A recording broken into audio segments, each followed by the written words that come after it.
Magnus Hollybar. And if you don't know, I love skateboarding. Whether it's the satisfaction of landing a trick, zooming around the skate park with my friends, or even playing games of skate with my friends, skateboarding has always been fun for me. And you know what else is great about skateboarding? The community. Whether you're as good as Tony Hawk or you've never even stepped on a skateboard, the community is very inclusive. Now I say this because I've been skating for about a year now and I've made a lot of new friends because of it. This being said, why don't you want to start skateboarding? All it takes is a skateboard and determination, and it just happens to be really fun.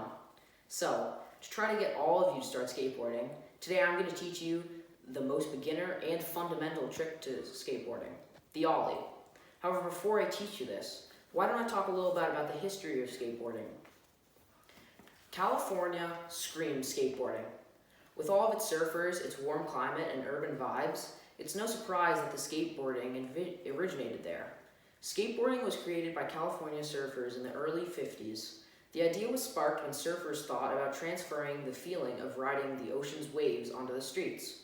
What's interesting about skateboarding is that there's no official inventor of skateboards.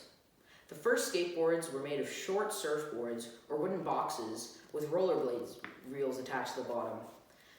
These early skaters, according to Skate Deluxe and Wikipedia, were called asphalt surfers or sidewalk surfers. Eventually, people started using thinner wooden planks rather than surfboards or boxes. Then, in 1959, roller derby came out with the first official skateboards. Later in the early 60s, skateboarding started to get more popular, especially in the East and West Coasts. Thou Surf, a surf shop in Southern California, was the first surf shop to self-manufacture a board. They started selling their boards in 1962. Other Southern California surf shops like Jack's, Hobie, and Mahaka picked up on this and started manufacturing their own skateboards, eventually holding skateboard competitions.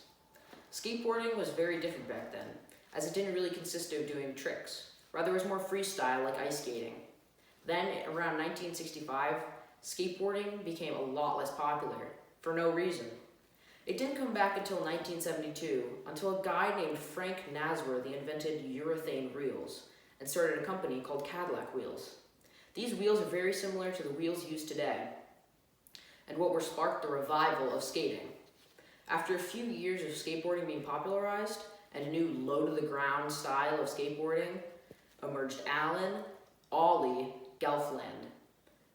He invented a revolutionary trick in skateboarding, the ollie. Skateboarding gradually became more and more popular, and then in 1995, ESPN hosted the first X Games, a yearly event. Nowadays, the ollie is the most important trick there is. By being able to perform an ollie, one is able to move in the air with the skateboard still on their feet. This allows ollieing up and off of things such as curbs and sidewalks, and ollieing onto things to grind, such as ledges and rails. The ollie is essential for learning the much coveted kickflip, which is an ollie except the board rotates before you land. I know, or hope, that all of you wouldn't mind learning how to kickflip. However, it is a very hard trick that takes time and devotion to learn. Heck, I can't even kickflip, yet. However, I'm going to explain an ollie and how it works so you can learn how to perform it. First, you're going to need a skateboard. Not a penny board, nor a longboard, or God, I hope, not a scooter. No, a skateboard. Like this one. If you don't have a skateboard, it's kind of a problem, but you can still learn the fundamentals of how to ollie. To start, you need to learn how to position your feet. Your back foot should go on the tail of the skateboard perpendicular to the board. The ball of your foot should be in the center of the tail. Your front foot should be parallel to your back foot, on top of the bolts of the board, just like this. Your back foot and your front foot.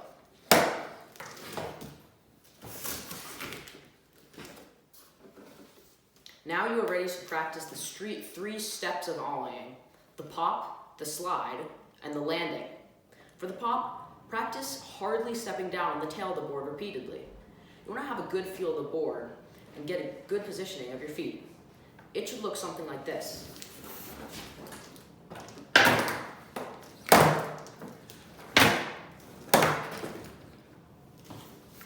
Now once you've gotten a good handle of that, Position yourself so your back foot is pressing down on the tail such that it touches the ground. Then, wearing skate shoes such as Vans or Beaters, you don't care about anymore, slide the side of your foot up the board just like this.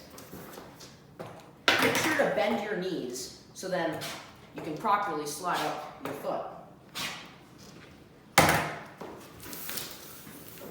Once you've gotten a handle of that, put the past two steps together. Press down on the tail of your board hard and then slide your foot up. Do this slowly, as it will get harder. Doing it slowly is to practice the rhythm of an ollie, as in order to ollie, you need to perfectly time these two steps when putting them together. This is what it looks like when you put them together.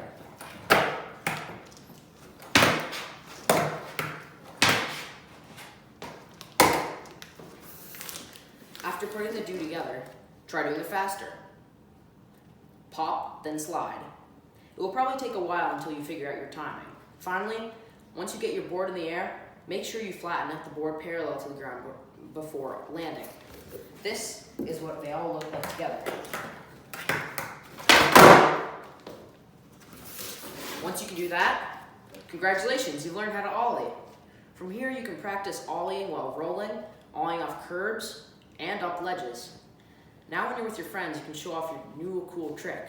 Heck, get your friends to learn how to ollie and go to the skate park sometime. I hope you try to learn how to ollie during these strange times of the coronavirus, and it gives you something to do. Thank you.